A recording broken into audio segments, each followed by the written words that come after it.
Going into this year's NBA playoffs, every team is vying for the same thing, a championship. But there are some teams who have a lot more pressure than others. Some haven't won a championship in franchise history, others have been to the conference finals a numerous amount of times in the past decade, but haven't got it done.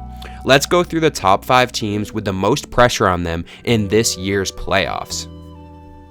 Before this video starts, the NBA playoffs are starting very soon. With teams making their final pushes before the postseason, make sure you're there to see your favorite team make their playoff push. Is your team already eliminated? Don't worry, plenty of artists are on tour right now, and the MLB season is starting soon. Whatever your choice of entertainment is, SeatGeek has tickets for you, and if you use our code NEXTMANUP, you can get $20 off your first purchase of $20 or more. A pretty good deal in my opinion. At number 5, we have the New York Knicks. Going into the playoffs, they are the underdogs in their first series, which already puts pressure on them to go out and perform right off the bat. This was before Game 1, which they would go out and win, and depending on how you want to look at this game, some say that the Knicks didn't even play up to their true potential because Jalen Brunson had maybe his worst game so far and his worst game of the series that we could see. Some may say on the opposite side they won because Embiid went down, and if you look at the plus minus when Embiid was on and off the court, it was a very big difference. But no matter how you look at it, the Knicks are the number 2 seed in the East right now. And I've seen some people recently saying that they're better without Julius Randle, which I'm not going to speak on that. I'm not going to come in here and say that they're better without one of their 2 best players on the team. But without Julius Randle, it is going to be tough with them. And at the end of the day, they're going up against a 7 seed. The only problem with this is they're going up against one of the most intriguing teams in the NBA and probably the most intriguing team on the east side of the bracket. The Sixers were a top 3 seed when healthy earlier this season and have now fallen into the 7th seed, but get a favorable matchup here on paper versus the Knicks. The Knicks have to come out here and prove that the 2 seed wasn't a fluke, and Brunson is going to have to come out and perform like he has all season at an all-NBA level. A lot of fans, too, after that first game going up 1-0, have already been calling on Boston. They say they want Boston. So the Knicks fans are already putting the pressure on the team. And as a 2 seed, maybe you would expect them to be a little bit higher on this list. But since Randle isn't playing, I am going to give them a little bit of leeway here. At number 4, we have the Los Angeles Clippers. Now, the Clippers going into the playoffs were actually an underdog against the Mavericks, depending on where you looked. I saw a lot of people predicted the Mavericks would beat the Clippers, and I'm not going to lie, if you guys follow the Instagram, I predicted the Mavericks to win too. The first game didn't go so well for them. Despite Luka and Kyrie both having fantastic games, they would still lose by 12, even though the Clippers did not have Kawhi Leonard in Game 1. Now, if you're a Mavericks fan, you might begin to start to panic a little bit, but there's still a lot of pressure on the Clippers, considering we know how this team has been built the past 4 or 5 years now at this point. Kawhi Leonard and Paul George are arguably a top 3 duo. I don't want to get too specific there, but at least a top 5 duo when both of these guys are healthy. And that's why the Clippers went out and got both of them to play together, but there's been no success whatsoever, it seems like, since they've both been together. And now they have guys like James Harden and Paul George. Zubac put up 20 points the other night. Terrence Mann put up 13 points, and this was without Kawhi Leonard. They were the underdog at the start of this series, and now the Clippers up 1-0. They can have a chance to make a deep run in the playoffs, but like I said, there's a lot of pressure on this team, and there has been ever since they did that trade initially with Paul George and Kawhi Leonard, and every single year that they haven't been able to get over that hump or even make it somewhat close to the finals, it seems like, when they traded for both of these guys, I and many other fans assumed that they would at least make the finals, if not get a championship with both of these guys on the team and be able to build around it. But they haven't got that so far, but this is a year where the West was so competitive and so wide open that they could go out there and get a championship berth potentially if they can get through, and if they can see players like James Harden return back to form in the playoffs like he did in Game 1 when Kawhi Leonard comes back. But there is a lot of pressure on them, especially in this competitive West, and especially being the underdog in the first series. Number 3, we have the Milwaukee Bucks.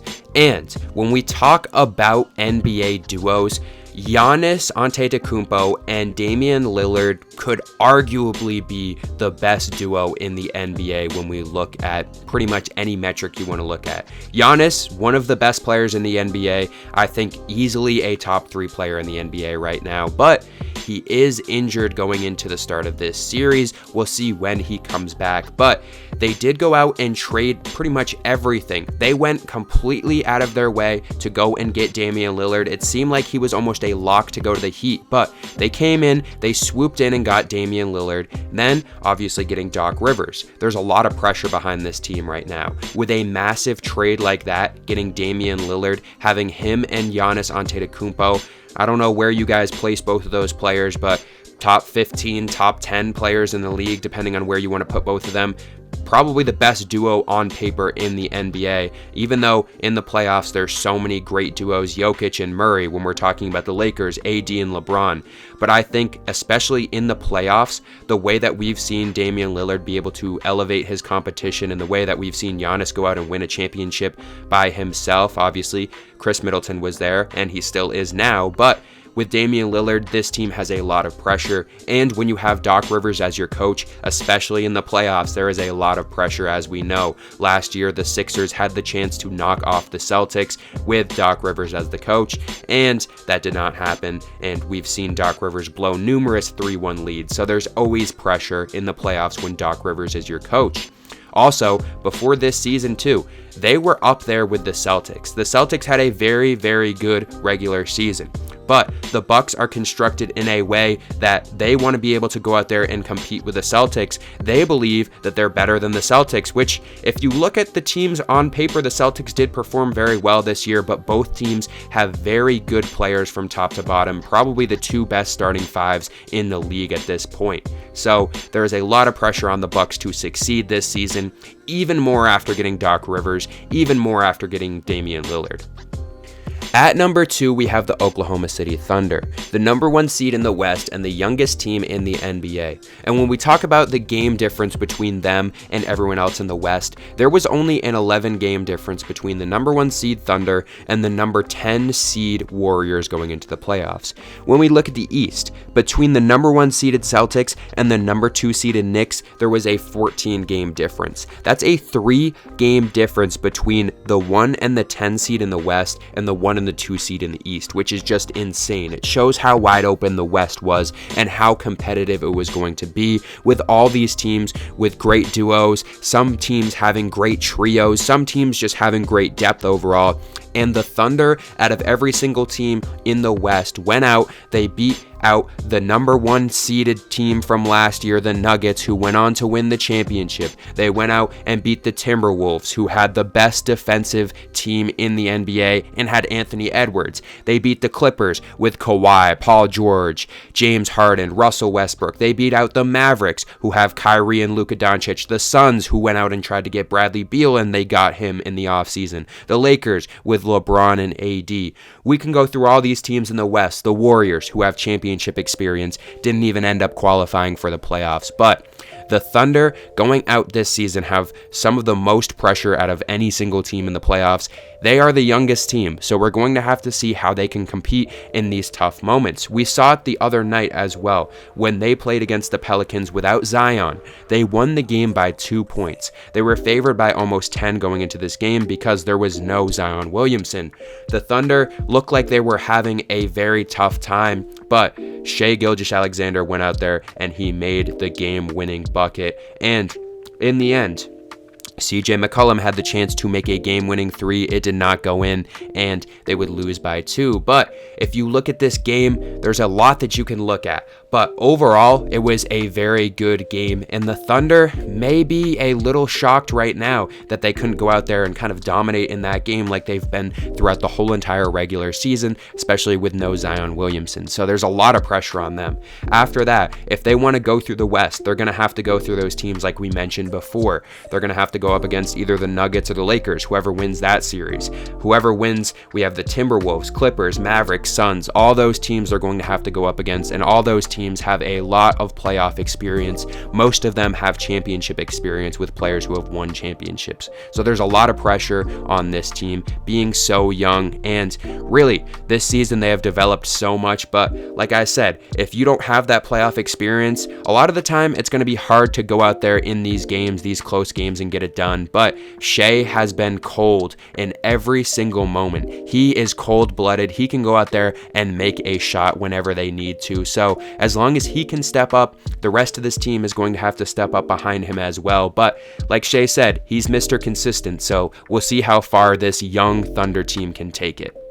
And number one, I think to nobody's surprise, is the Boston Celtics. When you go 64-18 and have a 14-game difference between the number 1 seed and number 2 seed in your conference, there is going to be an enormous amount of pressure on you. Also, when we look at this Celtics team, making the finals a few years ago, last year losing in 7 games, almost coming back against the Heat, would have been arguably the best comeback that we've seen in the NBA's history, right up there with a 3-1 comeback in the finals. But they didn't get it done. They lost to the 8-seeded Heat, and then the Heat went on to lose against the Nuggets pretty easily. The Celtics may have had a better chance against the Nuggets, but many predict this season that the Celtics and Nuggets will meet in the finals. We'll see what happens then.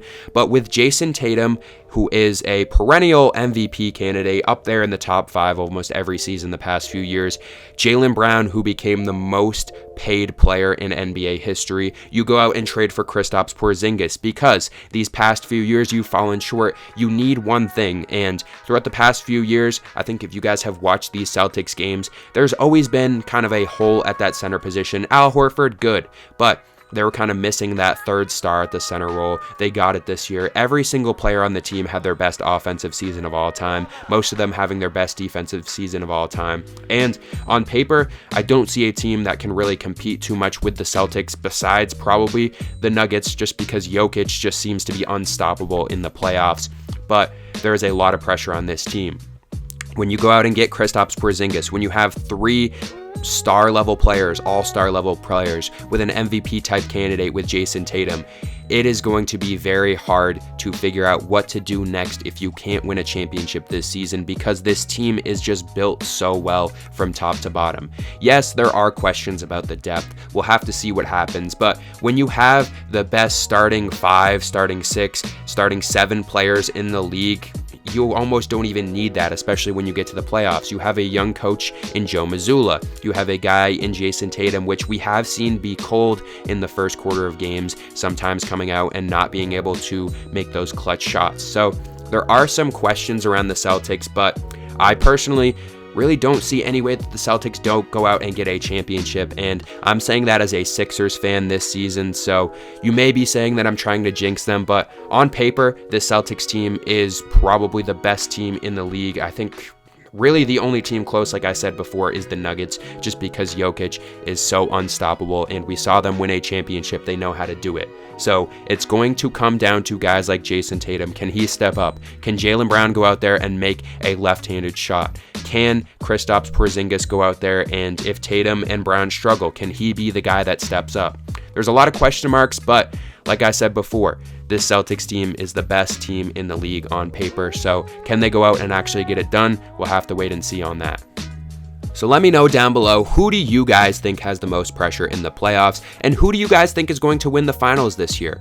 We're just about a month and a half away before the start of the finals. These playoffs have been great so far, game 1, and I think we're going to see a lot of good series this year, especially in the West. Like I said, I can't stress enough how good the West has been this year and how competitive it is, and almost any team could really come out of the West, and I wouldn't be too surprised. On the East side too, it's going to be a dogfight between the top teams this year as well, and it's the NBA playoffs. Last year we saw Jimmy Butler will his team all the way to the championship. We never know at the end of the day. The game of basketball really just comes down to who makes and misses their shots.